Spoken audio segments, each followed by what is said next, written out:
स्वागत है दोस्तों आप सभी का एक नए दिन एक नई वीडियो में। तो अभी भाई मैं हूँ एक सबर्ब में, न्यू साउथ वेल्स के, जो आप सिडनी का सबर्ब कह सकते हो, उसका नाम है मिंटो। और आज मैं एक्सप्लोर करने निकला हूँ यहाँ का जो आउटस्कर्ट्स का एरिया है। तो बेसिकली सिटी का मैं बाद में प्लान करूँगा, मे बी कल या परसों, बट आज मैं एक्सप्लोर कर रहा हूँ यहाँ का आउटस्कर्ट्स का एरिया। और अभी मैं जा रहा हूँ, कई सारी जगह हैं, लॉन्ग ड्राइव होने वाली है ये। तो अभी मैं जा रहा हूँ सी क्लिफ ब्रिज, उसके बाद एक जगह है कियामा, वहाँ पे जाऊँगा।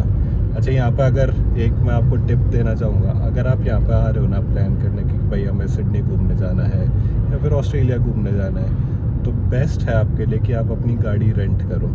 क्योंकि अगर आप गाड़ी रेंट नहीं करते हो ना, तो आपको ट्रेन से जाना पड़ेगा, बसेस से जाना पड़ेगा, तो वो ऑलमोस्ट आपका डबल टाइम कंज्यूम करेंगे, तो आप सारी चीज़ें कवर नहीं कर पाओगे इतने में। अब मेरे को यहाँ पे 3 दिन हो चुके हैं, तो मेरा जो काम था मैंने वो काम निपटाया, और उसके बाद अब मैं यहाँ पे एक्सप्लोर करने निकला हूँ। अब भाई अगर इंडिया से कंपेयर करते हैं हम, क्या डिफरेंस है?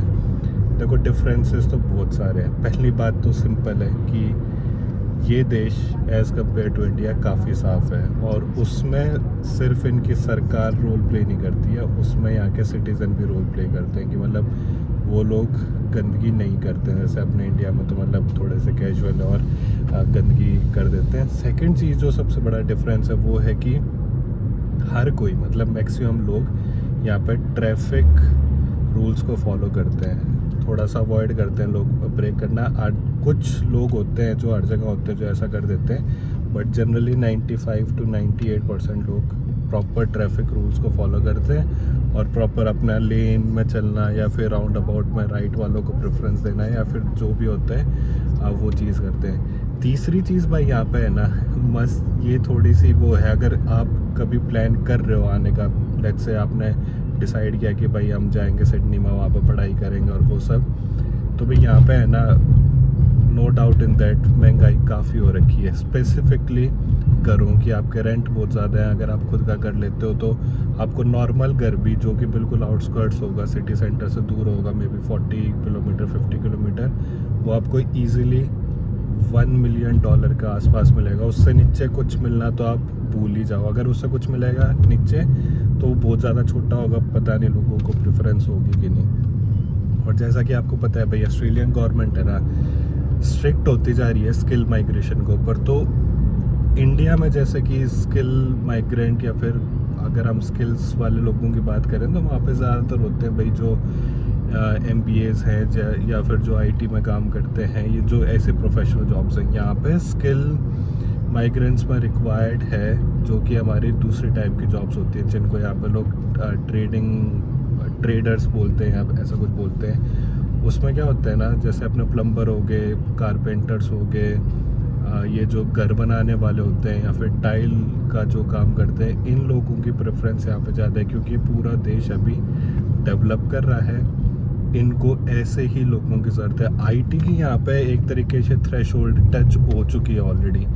ये इनवाइट नहीं करते हैं इतनी जल्दी से IT की। जिन लोगों की फाइलें, मतलब जो इमिग्रेशन के लिए या फिर स्किल सेलेक्ट में लगी हुई हैं, आराम से लगा लो आप 5-6 सालों से लगी हुई हैं, उनका भी अभी तक नंबर नहीं आया, क्योंकि जो स्कोरिंग है वो बहुत ज़्यादा जा चुकी है। ठीक है, ये चीज़ तो और है, मैं आपको शेयर करता रहूँगा भाई यहाँ पे लोग क्या प्रेफर करते हैं, क्या नहीं प्रेफर करते हैं, किस टाइप का खाना खाते हैं, कैसी इनकी लाइफ हो, वो मैं जितना हो सकेगा आपको शेयर करूँगा। बट आज के लिए तो लेट्स एक्सप्लोर जो आउटस्कर्ट्स हैं सिडनी के या न्यू साउथ वेल्स के, वहाँ पे देखते हैं नेचुरल। क्योंकि यहाँ पर अगर आप आते हो ना, तो ये सोच के मत आना कि आपको मतलब कि मैन मेड चीज़ें बहुत ज़्यादा देखनी है, ऐसा कुछ। यहाँ पे जो देखने की चीज़ें हैं वो है सारी अपनी नेचुरल। आप नेचुरल चीज़ें देखो, नेचुरल चीज़ें एक्सप्लोर करो, और वही है यहाँ पे। क्योंकि ये लोग अपने इन्वायरमेंट को लेकर काफ़ी स्ट्रिक्ट है। अगर जैसे मान के चलते हैं, हमें कोई नई डेवलपमेंट हो रही है, कोई नया सबर्ब बनाया जा रहा है, तो वहाँ पे भी ये लोग पहले मेक श्योर करेंगे कि जो इन्वायरमेंट है उसको सेफ़ रखा जाए, और उसके अराउंड ही सारी चीज़ें डेवलप हो। ये नहीं है कि भाई ऑर्डर लिया और फॉरेस्ट एरिया पूरा क्लीन कर दिया, ये सब कर दिया, ऐसा कुछ नहीं होता है। प्रॉपर प्लानिंग होएगी, प्रॉपर एक चीज़ का डेजिग्नेटेड एरिया होगा, और उसके बाद फिर ये अपनी शुरू करते हैं।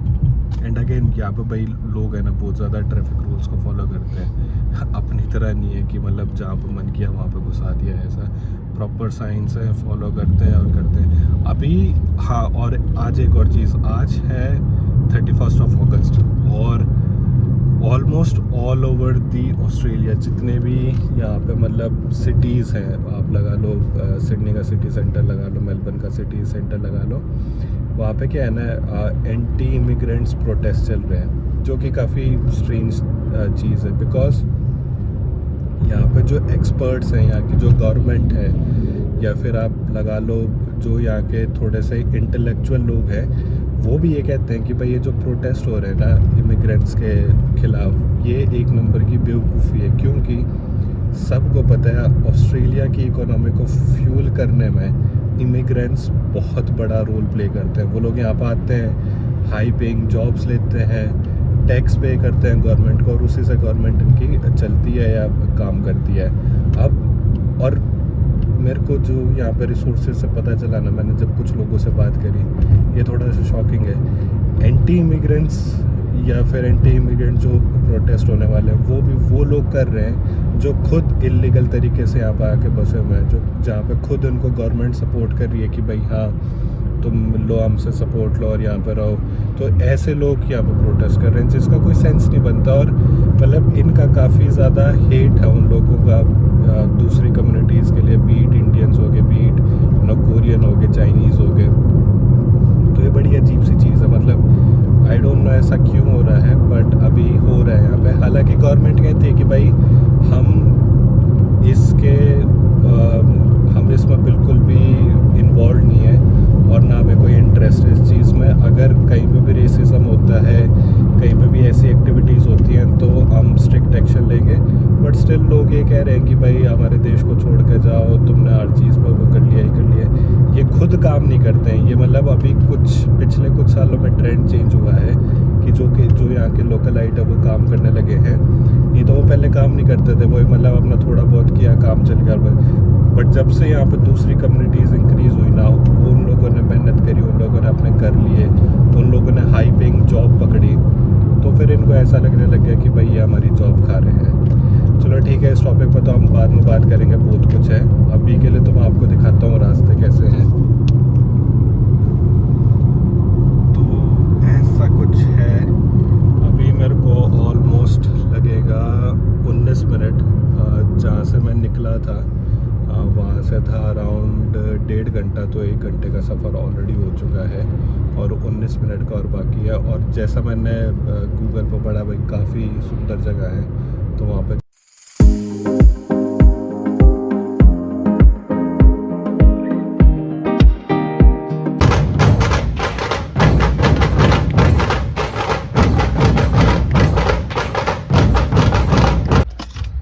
भैया मैं आपको एक इंटरेस्टिंग चीज़ बताता हूँ क्या हुआ अभी मेरे साथ।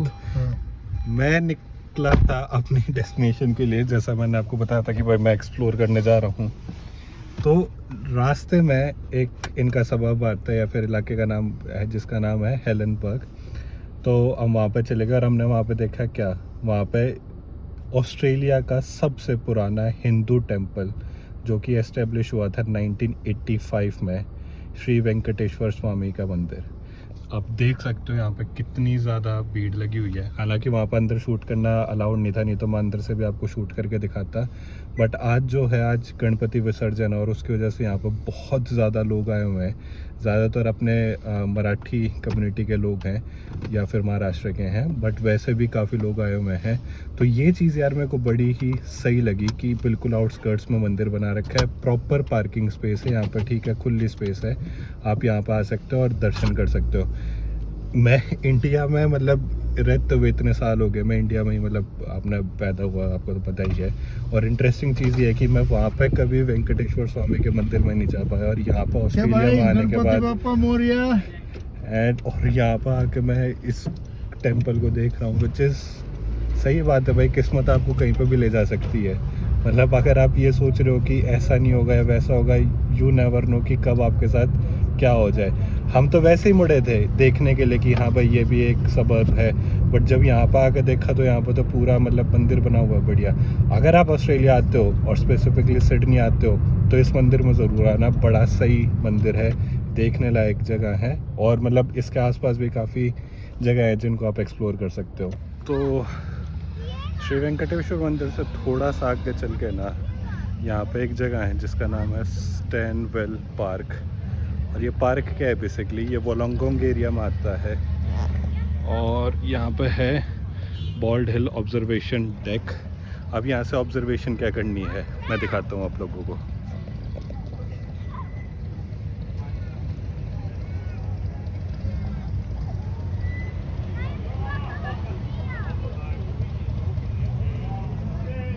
ये जो सामने आपको सी एरिया दिख रहा है ये है पूरा टैस्मैन हिल, या फिर तस्मान हिल नहीं सॉरी तस्मान सी, या फिर टैस्मैन सी जैसे ये बोलते हैं, इसको प्रोनाउंस करते हैं। तो भाई ये बड़ी मस्त जगह है भाई, यहाँ पे है ना वीकेंड पे आपको काफ़ी भीड़ मिलेगी, बट बड़ी सही जगह है। तो अगर आप न्यू साउथ वेल्स के एक्सटीरियर्स को एक्सप्लोर कर रहे हैं, आउटस्कर्ट्स को एक्सप्लोर कर रहे हैं, तो आई वुड सजेस्ट यहाँ पर ज़रूर आओ, एक बार फिर से देखो।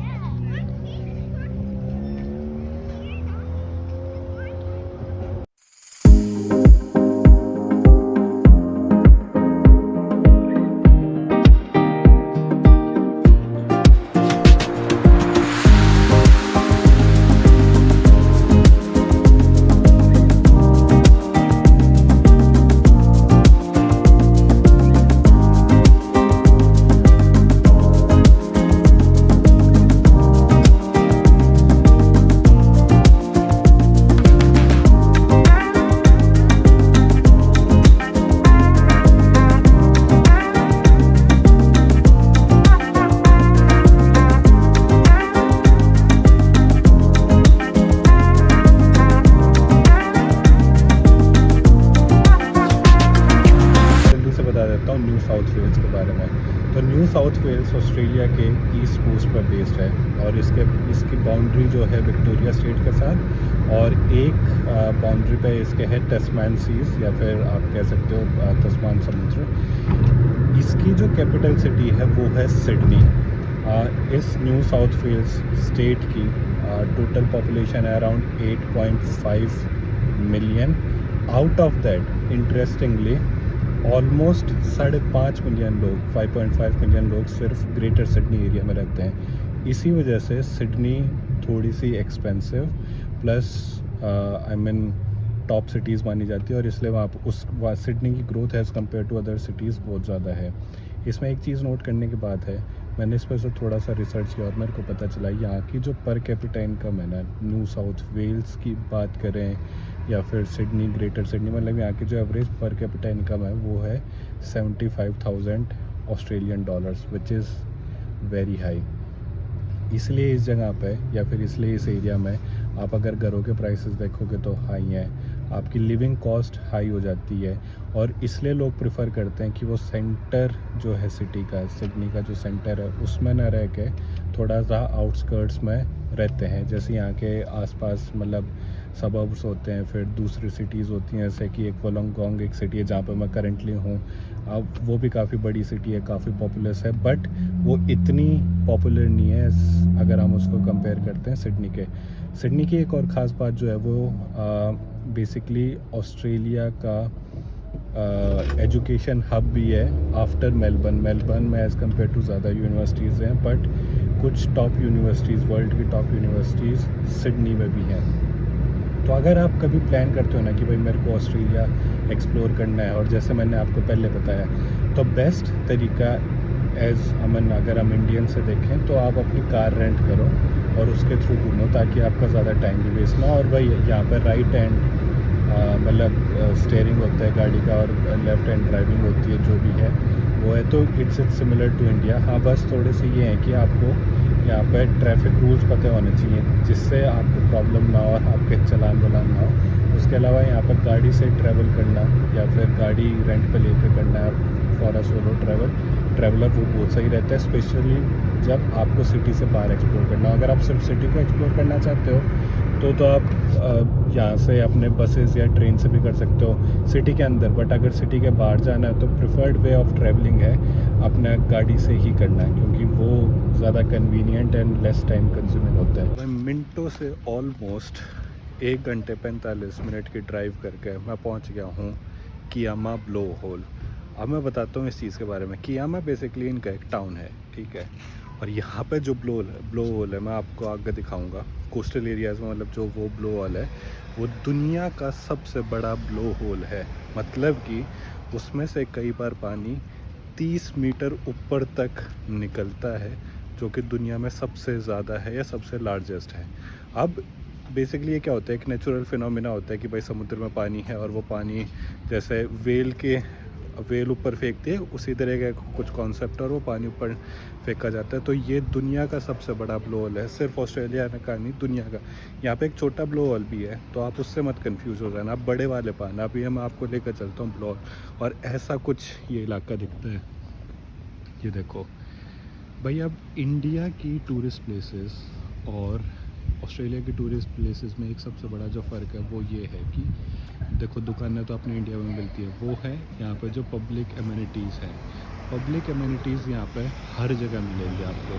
हालांकि इंडिया में भी काफ़ी जगहों पे हैं ये, बट प्रॉब्लम क्या है ना, अपनी इंडिया में यार सिविक सेंस इतनी है नहीं, तो वो चीज़ें ख़राब हो जाती हैं बिल्कुल। अगर सिविक सेंस वहाँ पे भी हम लोग, हमारे ही जैसे लोग कर देते हैं ख़राब, अगर हम भी लेकर आएँ तो वो हो जाए।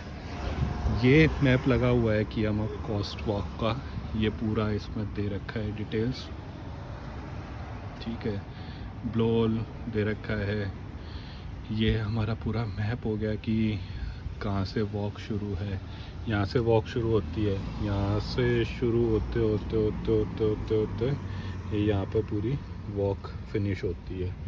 ये थोड़ा सा हिस्ट्री दे रखी है इसकी, ठीक है। और ये काफ़ी पुराना शहर है, मतलब काफ़ी पुराना टाउन है। It's not I mean new establishment, it's a very old establishment.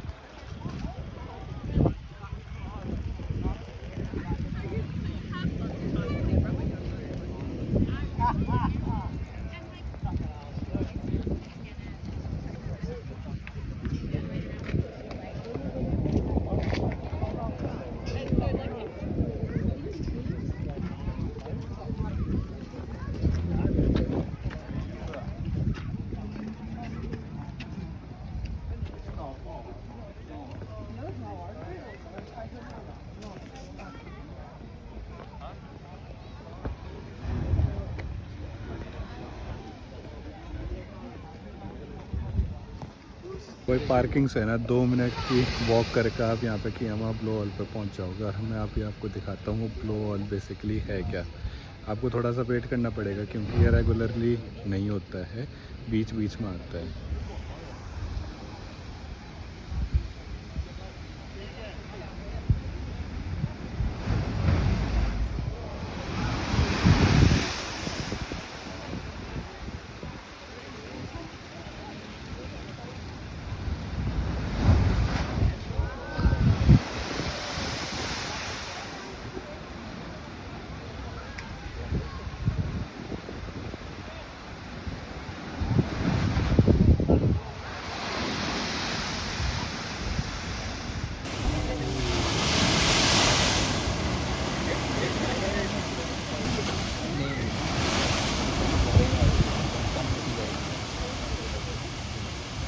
भाई आपने ये ब्लो होल देखा, अब मैं दिखाता हूँ इसका ओरिजिन कहाँ से है।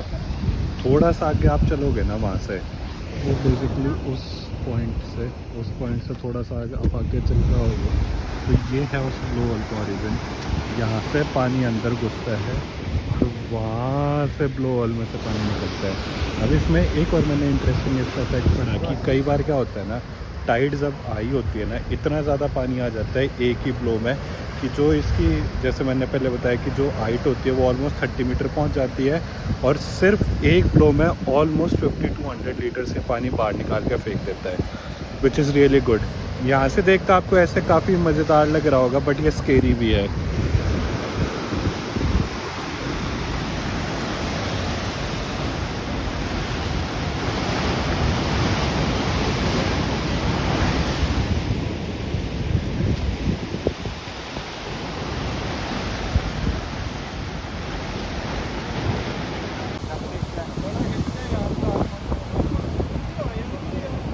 बिल्कुल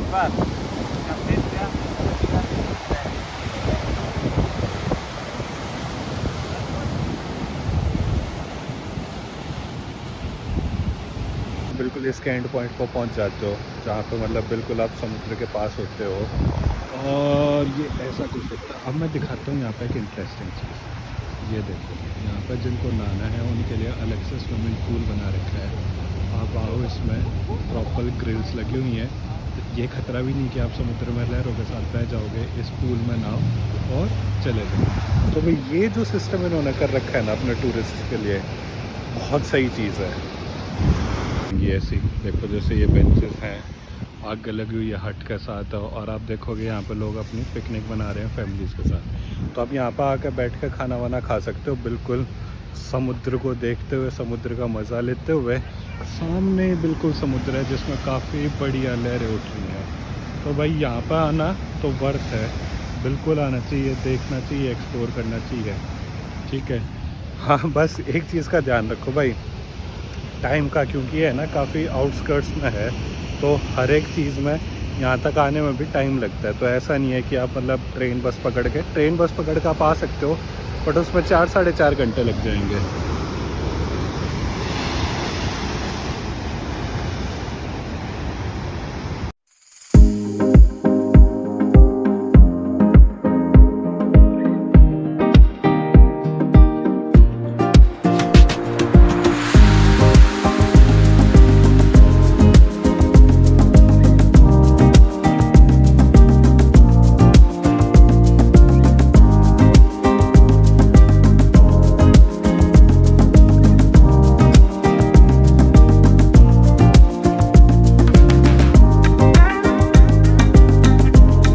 आज की जो ट्रिप थी, आज की वो ट्रिप ख़त्म हो गई है। अगेन मैं आप लोगों को सजेस्ट करूंगा कि अगर आप आते हो तो एटलीस्ट इन प्लेसेस पर तो ज़रूर जाना। मैं उनके लिंक्स डिस्क्रिप्शन में डाल दूंगा। एक चीज़ मैं बताता हूँ जो मेरे को काफ़ी सही लगी एटलीस्ट ऑस्ट्रेलिया की, वो ये है कि आज मैंने ट्रैवल किया होगा ऑलमोस्ट 200 किलोमीटर, 200 किलोमीटर, बट मेरे को एक भी ना किसी हाईवे पे, ना किसी मोटरवे पे, ना कहीं और, ना तो मुझे कोई भी टोल प्लाज़ा मिला। कोई टोल प्लाज़ा नहीं था, ठीक है, सारे हाईवेज़ आपके लिए फ्री थे, कोई टोल प्लाज़ा नहीं। और ना ही किसी टूरिस्ट स्पॉट पे आपको पार्किंग चार्ज देना पड़ा। आप फ्री में पार्क करो, जगह को देखो और चले जाओ, चाहे वो कोई भी टूरिस्ट प्लेस हो। मैं 3 जगह गया, तीनों बहुत सही जगह थी, सीनिक ब्यूटी थी, बट किसी भी जगह में कोई भी पार्किंग फ़ीस नहीं लगी। तो यार ये चीज़ें जो है ना, थोड़ी सी अपने को एज एन इंडियन भी सोचनी पड़ेंगी। इट्स फाइन कि भाई वहाँ पे हाईवेज़ हैं और टोल टैक्स चार्ज किया जाता है, बट वो शायद गवर्नमेंट को सोचना चाहिए कि वो कितना ज़्यादा या कितना कम चार्ज कर रहे हैं। अगर वो आपके हाईवे की कॉस्ट निकल गया तो भाई उसको कम कर देना चाहिए। सेकंड, हम अगर पार्किंग फ़ीस चार्ज भी कर रहे हैं तो पहली बात तो हमारे पास इतना इंफ्रास्ट्रक्चर ही नहीं है टूरिस्ट प्लेसेस पे। आप अगर कहीं पर भी जाओगे, शिमला चले जाओ, मनाली चले जाओ, वहाँ पर आप देखोगे तो हमेशा प्रॉब्लम रहेगी आपको पार्किंग की, क्योंकि लोगों को मिलती ही नहीं है गाड़ियाँ, और अगर वो पार्क कर भी देते हैं तो वो गाड़ियाँ सेफ़ नहीं होती हैं। तो ये चीज़ शायद हमें इन देशों से या फिर किसी भी वेस्टर्न कंट्री से, बीट ऑस्ट्रेलिया, बीट कोई और हो, सीखने को बहुत कुछ है। बट हाँ, no doubt in that India अच्छा देश है, इसमें कोई डाउट नहीं है। बट ये हमें मानना पड़ेगा कि कुछ चीज़ों में जो हमारी बिल्कुल बेसिक चीज़ें होती हैं, जो होनी चाहिए, हम कहीं ना कहीं ऑस्ट्रेलिया से काफ़ी पीछे हैं। और ये वो चीज़ें हैं जो मैंने अब तक ऑब्ज़र्व करी हैं। मैं कल सिटी में जाऊंगा या परसों सिटी में जाऊंगा, फिर आपको सिटी दिखाऊंगा, उसके बाद मैं आपको और बताऊंगा। अच्छा, एक और चीज़ जिस चीज़ का मैं आपको बताता हूँ वो बाद में एक्सप्लेन करूँगा, वो ये कि यहाँ पे जो है ना, ये लोग बोलते तो हैं कि इंडियन से इतने इमिग्रेंट्स आ गए या इंडिया से इतने लोग आ गए। हमसे कई गुना ज़्यादा लोग चाइना, साउथ कोरिया या फिर कोरिया जो भी हैं, ये इन कंट्री से आते हैं, स्पेसिफिकली चाइनीज़। यहाँ पर वो सुपर रिच होते हैं। तो वो चीज़ मैं आपको कल बताऊंगा और कल आपको दिखाऊंगा भी, जो इनका चाइना टाउन है, वो सारी जगह है सिटी में। तब तक के लिए भाई चलते हैं, मिलेंगे अगली वीडियो में। अपना ध्यान रखिए, अपने घर वालों से प्यार करिए और मौज में रहिए।